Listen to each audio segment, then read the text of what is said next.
I think the biggest challenge people find is that they now use a lot of different sort of AI tools and different sort of chat GBT to create posts for them. Right. But then in reality, they can't speak that language. So they may create a post about, I don't know, a brand tracker or a specific methodology. But if you put that person in a room to speak about it, would they actually be able to confidently speak about that subject? I would say 90% wouldn't.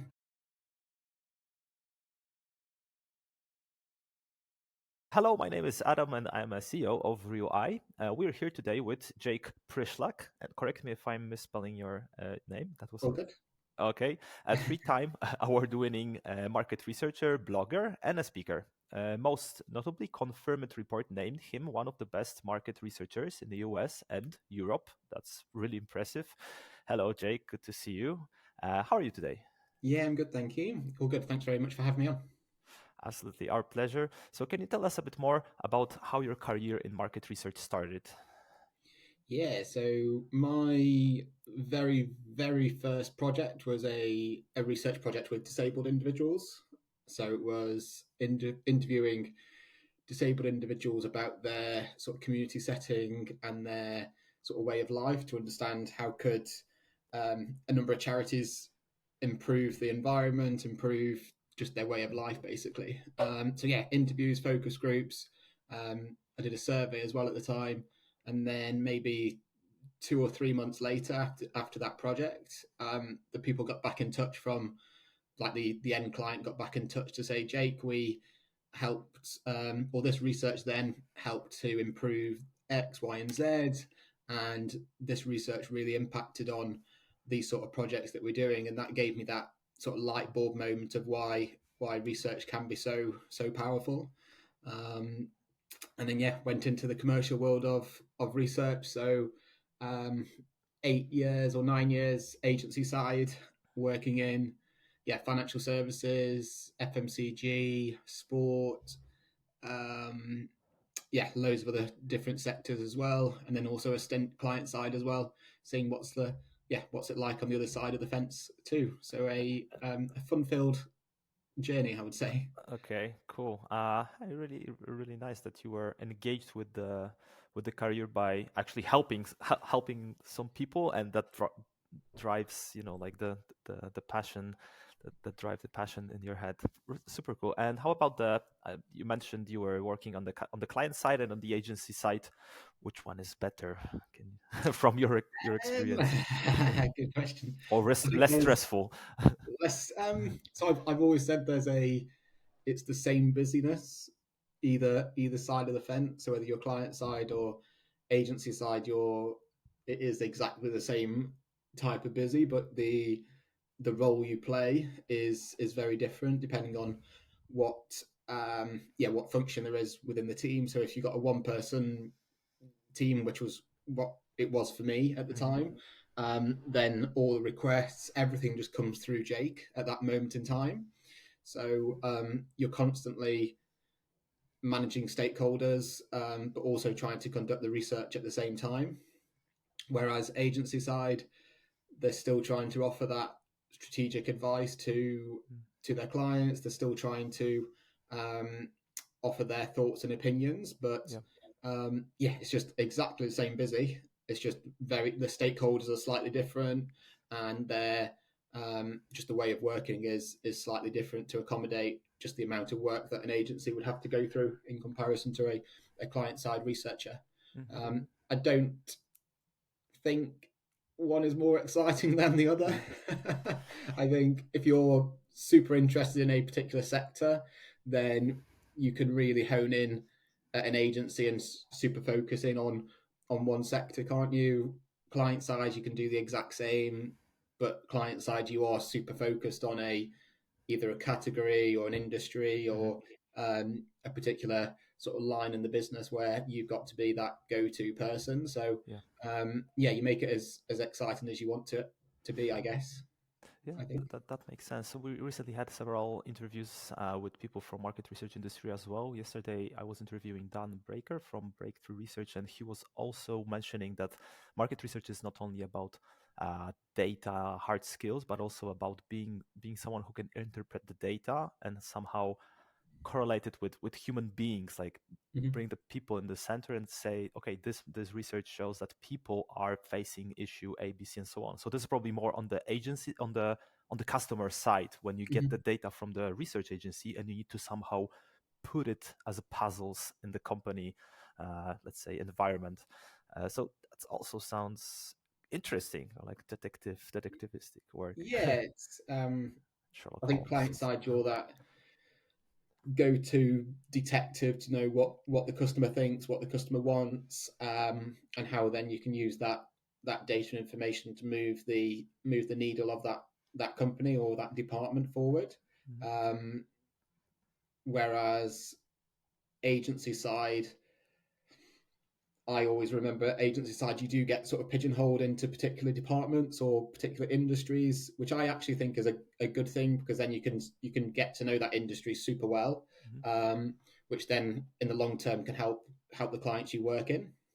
So I think, um, but then it comes back to your previous episode where, or the previous person you're talking to, where they were thinking about like that communication of research and insight and making sure that it's super easy to understand. Mhm. And I always think of us as a content creator. So researcher is a Yeah. is a content creator, Yeah.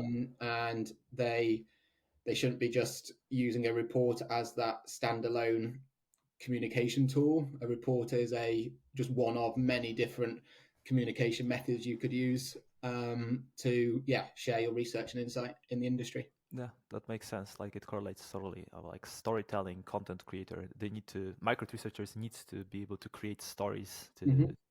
to say why this and not that. Very cool. Yeah, definitely. Jake, you are connected to the personal branding, to the idea of personal branding, and how does it correlate with market research? How do you marry these two topics? Um, so I first started it when I was trying to get a job in the industry. So way back when it was, I was looking for a job in the industry, I compared my CV to someone else's, Mm-hmm. and we did the same degree, we did the same modules, Mm-hmm. we nearly did the same dissertation. All of the courses were the same as well, and I thought, how on earth am I going to be different in the sector to everyone else who is trying to get an interview? Mm-hmm. And one part of that was creating um, a personal brand and making it a little bit more unique and geeky in a way to Mm-hmm. stand out in the market. So personally, I think it's super important. It's created so many opportunities for me, um, worldwide, just having that personal brand, whether it's been on LinkedIn or Twitter or just having my personal website. And I think as a sector, we do, for some reason, we don't do as much marketing as other sectors in the world. So if you think about how much marketing promote themselves as a department, or how much the, I don't know, commercial team promote themselves as a department within the business, they will promote themselves so much more than a research or marketing department. um, a market research department, that I think that personal branding can come into play there, to really uplift the profile of a researcher. Yeah, that makes a lot of sense. It's kind of like we call it a social proof while Mm-hmm. building some products online, Yeah, while we're building a platform for webcam-based yeah. tracking, and we're in need for some social proof that these companies are using it. So with the personal branding, probably it's a very similar situation. You want to have kind of some bunch of followers, and when someone reach out to you, he or she can see that, okay, Jake is a legitimate person. Mm-hmm. He's an he has some experience, he has some followers, he's Mm-hmm. active in the field. He's not like someone who used to run some research a dozen years ago, and now it's passive. Very cool. Recently I hear more and more about building a personal brand around very different sectors, and Mm-hmm. I believe that ignoring this fact in any sector, including market research, could be an issue, especially if you're thinking about building kind of like your brand based on your experience and so on. Agreed. And as far as I can see, you're doing pretty well since we were able to find you very easily, and you were very communicative to to jump on this Well, that's interview with the us. that's So the it works. yeah, it works. There's the proof in the pudding. Is yeah, when you get invited on things like this, the you wouldn't have found me if I wasn't as active on online as I was. Yeah, yeah, obviously that's true. And are there any methods to measure the personal branding, I don't know, health or score, or this is just like a very gentle thing that you feel it's going well or it's not going well? Um, I've always gone on the. It's not a metric per se, but I always think of it as if you've got a really good personal brand, then people are talking about you at events or conferences or in meetings without you in the room. That's when you know you've got that sort of element of you're doing well. Hmm. When if you're not at a research event or you're not in a particular meeting and you're not in that meeting room and people are mentioning your name or you're coming up in a conversation without you actually there, that's when I think you're sort of slowly getting to that position of authority in a way.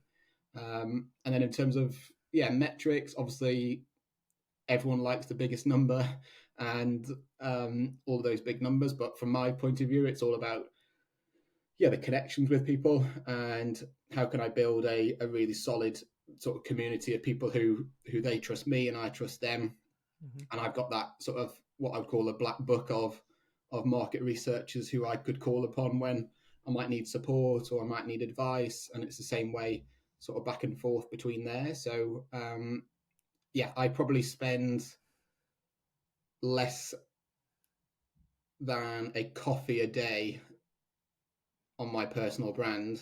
If you had a coffee a day and you went to Starbucks, I probably spend less than that in a month on my personal brand. Hmm. 2 or 3 years ago, I probably spent more than that to get it to where it is today. So I think it's all about perspective and understanding where you want to go in your career as a market researcher, but also where you need to put as much resource or time in to really make it work. Yeah, that makes sense. I know that you're engaged with Question Pro, with the Mm-hmm. fire chats and Yeah. similar interviews. Was it also caused by personal branding? Like, was it the thought that they found you, or you found them because of this process that you created? Or Yeah, so funnily enough, so like the before I joined Question Pro, I'd already chatted to sort of Vivek. I'd already chatted to Asim way back when, so we knew each other before there was that sort of job opening at the company, and that was all down to more personal branding and Mhm. knowing who was in the industry at the time. So I think it even shows from a job hunting perspective that if you're in the right place at the right time and you've got that community of people who you can go to at any one time, then if you've got a really good personal brand, then it can open doors. Mhm. Um, I think the biggest challenge people find is that they now use a lot of different sort of AI tools and different sort of chat GBT to create posts for them, Right.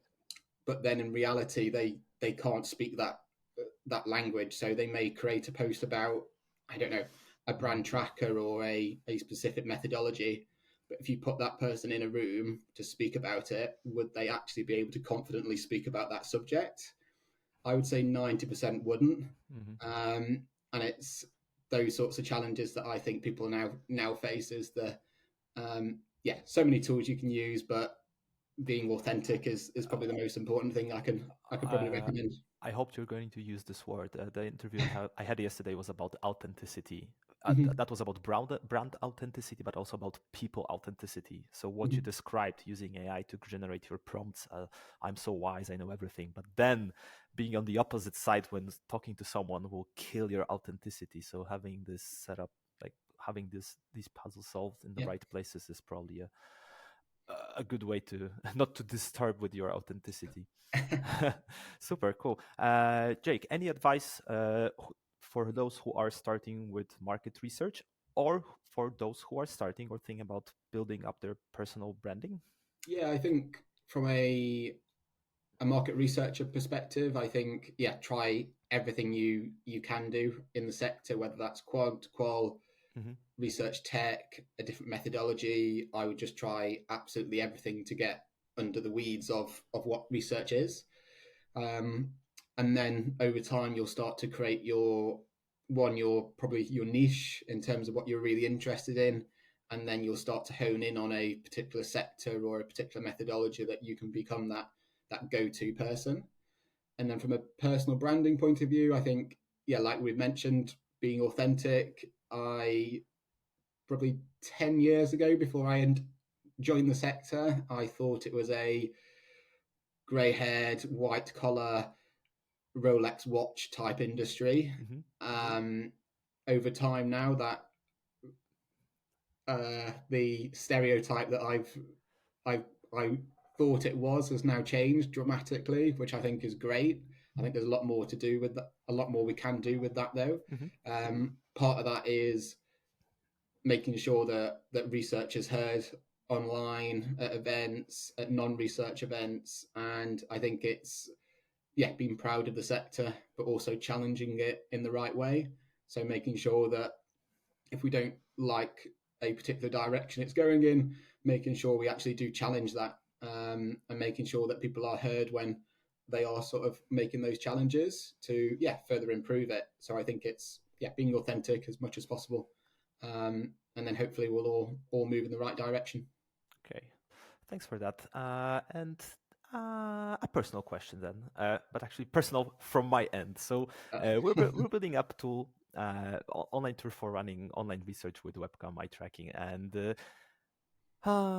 we were thinking about building a personal brand. Like, in other words, how important is for tools for online research for research tools for software to build up the I don't know the awareness of the software based on personal branding of someone from the team.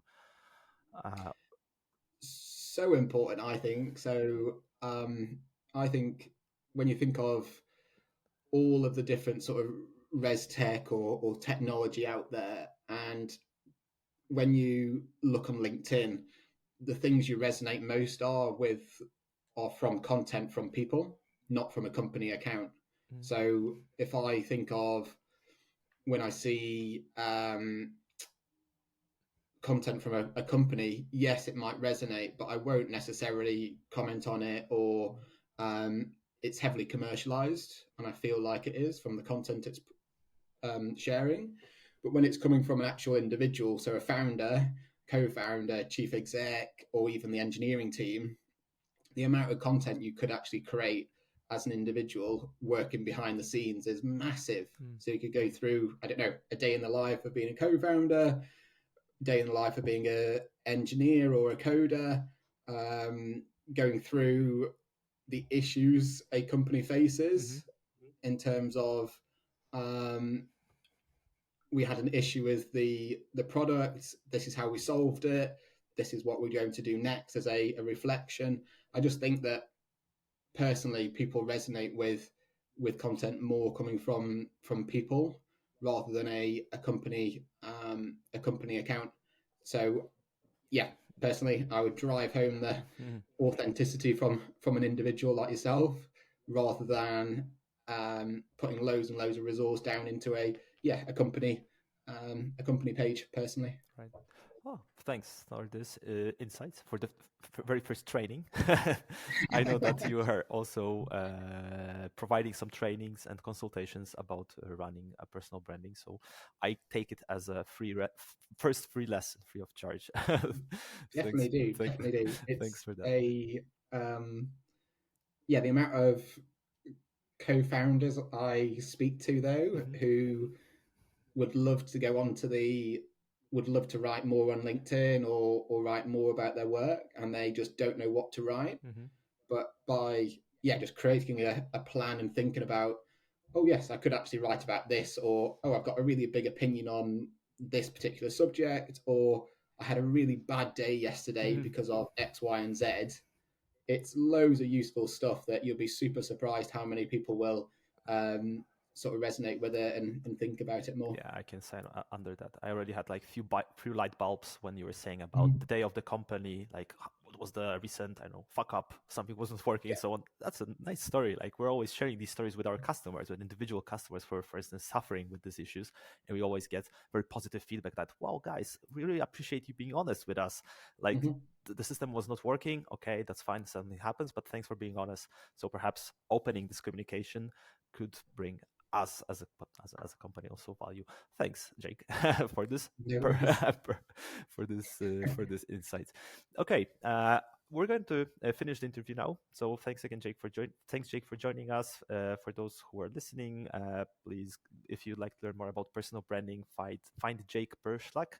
By the way, is it a little bit of Polish in your surname? Ukraine. Ukrainian. Okay, I'm Polish, so hello, neighbor. So thanks for listening. Thanks for watching. Thanks, Jake, for being here with us. Pleasure. Anytime. Bye bye.